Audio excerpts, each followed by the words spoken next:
அனைவருக்கும் வணக்கம். என் பெயர் மீ. நிரஞ்சனா. நான் திருவண்ணாமலை மாவட்டம் ஆரணி வட்டம் மெய்யூர் அரசு உயர்நிலைப்பள்ளி 8ஆம் வகுப்பு படிக்கிறேன். நான் பேச வந்துள்ள தலைப்பு நீர் மாசுபடுதல். மனித செயல்களின் விளைவாக நீர்நிலைகள் மாசுபாடு அடைவதையே நீர் மாசுபடுதல் என்கிறோம்.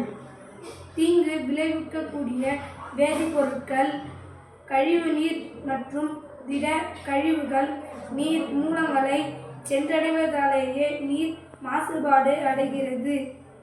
இதன் காரணமாக நீரில் இயற்பியல், வேதியியல் மற்றும் உயிரியல் மாற்றங்கள் ஏற்படுத்துகின்றன.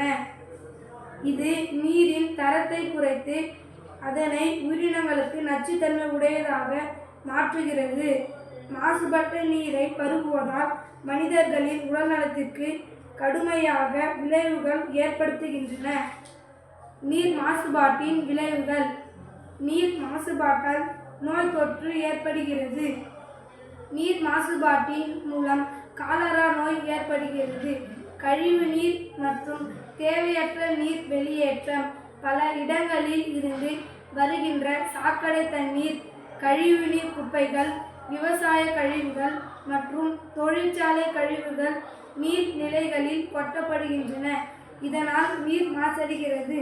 நீர்நிலைகளால் மாசுபடும் போது தண்ணீரில் அதிக அளவு நைட்ரஜனும் குறைந்த அளவு பிராணவாயும் இருக்கும். இதனால் நீர்நிலைகளில் பாசி படர்ந்து காணப்படும். பிராணவாயு குறைபட்டால் மீன்கள் மற்றும் நீர்வாழ் உயிரினங்கள் பாதிக்கப்படுகின்றன. நன்றி, வணக்கம்.